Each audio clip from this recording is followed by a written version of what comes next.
What's up, y'all? It's Carla, aka Sila the Poet, and this is part two.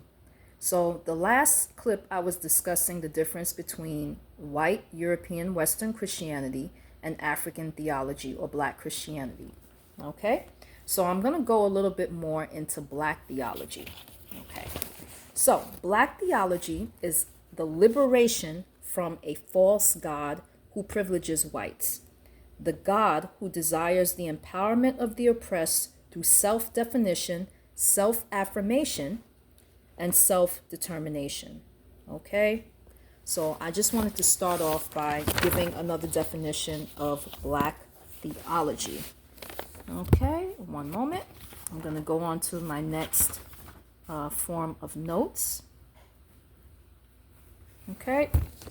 So have you ever questioned or wondered why we only learn about white European theologians here, and we don't hear much about African theologians, Native American theologians, Asian theologians, Middle Eastern theologians, which all exist, but you never see their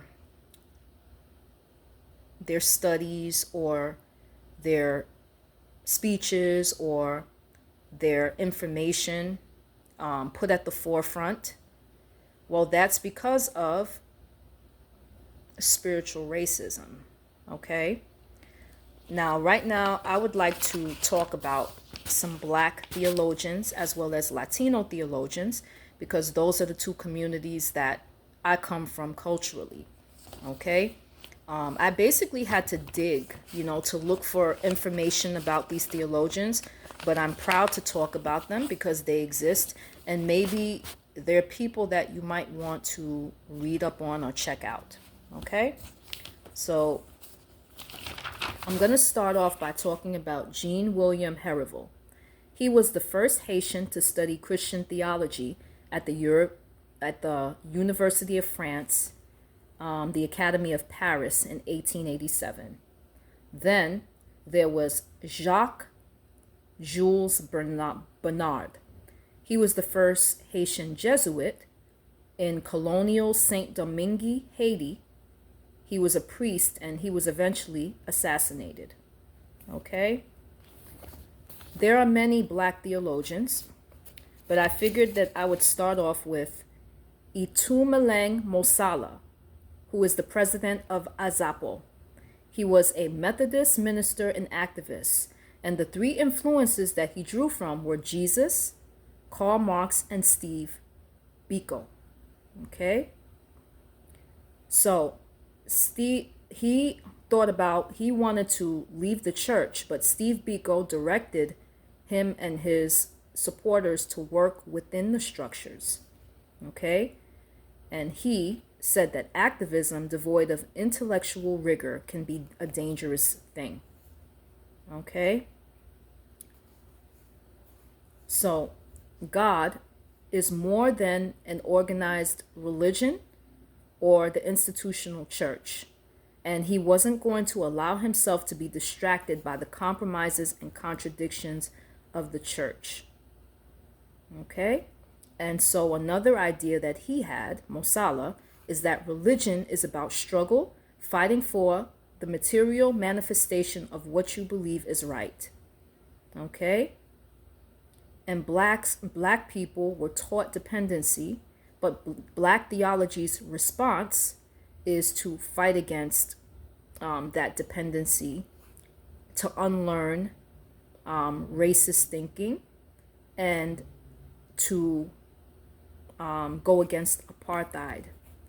Because in Africa, apartheid was a major issue years ago. Okay? So he's just one Black theologian. Another Black theologian was named Reverend Wesley Mabuza. Okay? And some of his thoughts were, if you have so many people living in poverty, it does not matter how much progress you have made. A chain is as strong as its weakest link. In a similar matter, a nation is as strong as its poorest of the poor. Until we eliminate poverty, we are still a poor nation. Millions of our people are still living in filthy, subhuman conditions. Yet we see our own liberators showing that they love money more than the lives of the people they claim to have liberated.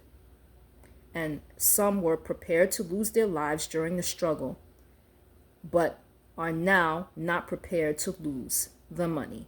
Okay, so that is something that Reverend Wesley Mabuza said in his theological speeches. Okay, now we're going to go on to another black theologian whose name was James W.C. Pennington. He was an escaped slave and became a Presbyterian minister. He had a doctorate from Heidelberg, and he also went to Yale, where he was not allowed to ask a question, speak, and he had to sit at the back of a classroom for 3 years. Okay? He said, "There is no such thing as a benign form of slavery. The core sin of slavery was the chattel principle, the refusal to acknowledge the humanity, freedom before God, and dignity of each human being." Okay? And so I'll go on to another theologian. So there was another theologian named Reverend Cordy Tyndall Vivian, C.T. Vivian. He was one of the early advisors to Reverend Martin Luther King Jr. He spoke about there being a focus on real-world struggles by religious civil rights leaders. And he ended up being punched by Sheriff Jim Clark in 1965. And he spoke about racism being a moral issue. Okay? There was another theologian named Barney Nyameko Pitanya, who was one of the founding fathers of the South African Students Organization and the African National Congress Youth League and the South African Human Rights Commission. Black theology tells of the people's search for the God of liberation, reflection on and the rebellion against the state of bondage. God's desire is that all his people shall be free and that they shall be truly human. All systems that deny freedom and humanity are ungodly. Okay? And so black theology, teaching that, arose the church from dogmatic slumber. Okay? And he puts a challenge to black Christians to defend themselves against humanity and oppression, and gives notice to oppressors and taskmasters that injustice will not be tolerated. So we have a lot of black theologians, and you don't hear any of them being taught about in schools.